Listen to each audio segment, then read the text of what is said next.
Welcome to today's lesson on germination. What is germination?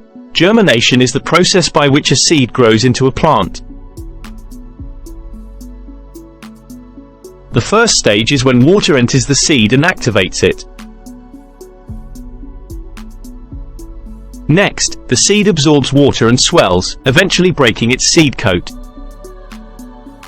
This causes the root to grow down into the soil and the shoot to grow up towards the sun. The shoot will eventually break through the soil's surface and form leaves. Plants need water, sunlight, and nutrients in order to grow.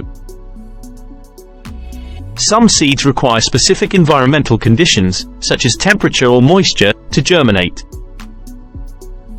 For example, pumpkin seeds need warmth and moisture in order to grow. Another important factor is soil quality, as poor soil can hinder growth.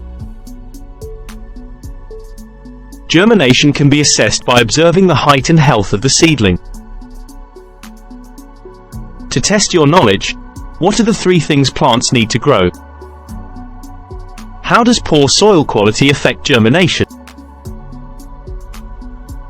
I hope you enjoyed learning about germination. Please like, share, and subscribe for more educational content.